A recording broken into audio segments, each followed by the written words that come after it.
On se retrouve sur le plateau d'Immédiat Politique, toujours avec des personnalités, des bénévoles, des invités, des partenaires, pour cette belle opération Tous Unis Ensemble pour nos étudiants, menée avec Fabrice Bonneau. J'accueille aujourd'hui Sandrine Runel. Merci d'être là. Vous êtes adjointe au maire de Lyon aux solidarités, à l'inclusion sociale. Évidemment, sur ce sujet de la précarité étudiante, vous aviez envie à la fois de témoigner par votre présence de votre engagement sur ce sujet.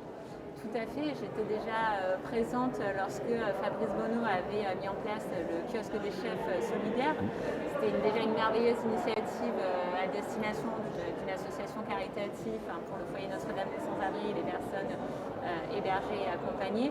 Et là aujourd'hui, cette initiative de pouvoir distribuer à la fois des produits de première nécessité, des produits alimentaires aux étudiants, mais aussi de leur concocter bon repas avec des bons produits et avec beaucoup d'amour aussi, je crois que c'est important quand même de le signifier.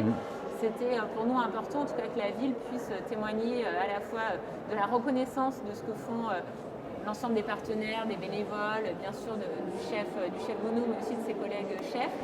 Et puis aussi de pouvoir dire qu'on accompagne ces démarches-là et que ce soit à la métropole de Lyon ou à la ville de Lyon, nous aussi on fait dans la mesure de nos compétences un accompagnement aussi pour lutter contre la précarité étudiante. Chacun contribue à sa manière, parce que je disais que vous êtes adjointe, vous êtes aussi vice-présidente du CCAS, qui est vraiment quelque chose de très important, élue à la métropole.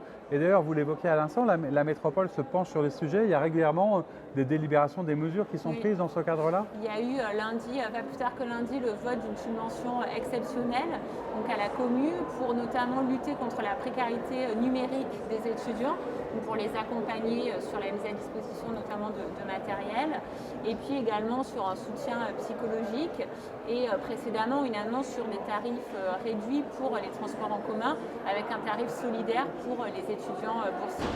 Donc les collectivités ont bien conscience de la précarité étudiante, mais qui n'est pas un phénomène nouveau. C'est pas la crise elle l'a juste mis en avant, mais du coup pour nous c'est important de pouvoir accompagner de mesures fortes dans l'urgence et de travailler sur du plus long terme avec les universités. Parce que c'est ça qui est important, c'est évidemment il y a la crise qui concerne tout le monde et la jeune génération est impactée, mais il y a aussi la manière dont on pense la jeunesse et la place de la jeunesse dans notre société, dans notre ville. C'est quelque chose de structurel sur le long terme. Peut-être qu'on aura l'occasion d'en reparler une autre fois. Je sais que votre agenda est très chargé, mais c'était important qu'on puisse vous entendre et que vous veniez témoigner de votre solidarité sur ce sujet. Merci à vous Sandrine Runel. Merci beaucoup en tout cas, merci pour votre partenariat aussi. Et puis encore une fois, je crois qu'on peut que se féliciter de ce type d'opération. Et on a besoin dans cette période-là, en fait aujourd'hui, il est 1 an du premier confinement, de l'annonce du confinement. Et je crois que voilà, on a besoin aussi de montrer à tout le monde que chacun est solidaire les uns envers les autres, peu importe que ce soit des personnes âgées, des personnes seules, des jeunes étudiants. Voilà, chacun est solidaire et on fait corps dans notre société. Ensemble. Et ça a fait du bien de revoir des étudiants en vrai, de se parler un peu. Et eux-mêmes avaient aussi besoin de parler, de raconter leur histoire. Merci beaucoup à vous d'être venus. Merci à vous. Et je vous dis à très bientôt pour un autre invité sur le plateau d'Immédiat Politique. Au revoir.